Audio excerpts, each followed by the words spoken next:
چې آیا موږ باندې دا کم بارانونه کېږي دا د ټیم دي که دا بې ټیمه دي، دا فایدې والا دي که دا بې فایدې دي، د نقصان بارانونه دي. څومره مالونه د خلکو اوبو ویوړل، څومره ځمکې ویوړې، څومره کورونه او مارکیټونه د خلکو ویوړل. باران دی زما وروڼو، خو د الله رب العالمین د غضب په شکل کې راځي، د الله رب العالمین د غصې په شکل کې راځي. دا د دې خبرې دلیل دی زما وروڼو چې دا باران دا زمونږ او ستاسو د فایدې باران نه دی. د فایدې باران نو مخکې کېدل، تاسو د 50-60 کاله مخکې چې کوم مشرانو دغه خلکو نه تپوس وکئ چې څنګه بارانونه به کېدل، او تاسو چې به استسقا ته راووتئ څه صورتحال به و، او اوس څه صورتحال دی زما وروڼو. حق رب دی، حق ځمکې او اسمانونه دي، هېڅ قسم څه تبدیلي نه ده راغلې. تبدیلي چې راغلې زما وروڼو دا زموږ په اعمالو کې راغلې ده، دا په منځ کې راغلې ده، کمې په منځ کې راغلې ده.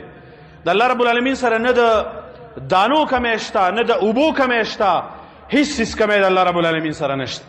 خو دا برکت چې اوچت شوی دی زما وروڼو، وجه دا ده چې زموږ او ستاسو اعمالو کې ډېر لوی نقصان پیدا شوی دی. نو بارانونه بې ټیمه کېږي. بل زما وروڼو زموږ او ستاسو مشران خو تاسو ته معلوم دي، په هغې باندې خو زه خبره نه کوم.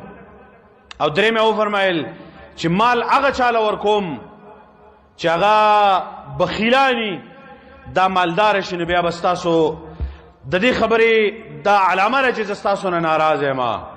د دې زمانې وګورئ زما وروڼو، ښه خلک به مې صدقې هم ډېر خلک کوي، خو ډېر زیات بخل ډېر زیات عام شوی دی.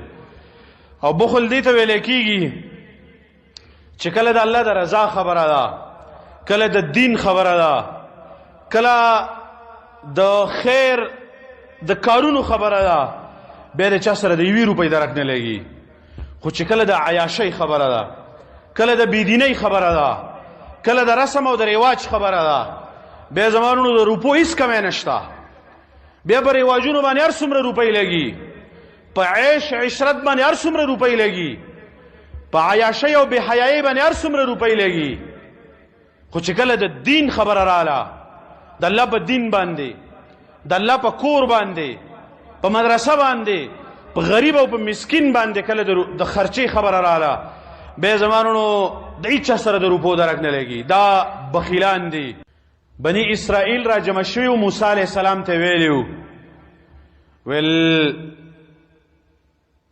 سل ربک متى یرضى عنا، ته د الله نه تپوس وکړه چې ته زموږ نه کله راځي. الله رب العالمین موسی ته وحی وکړه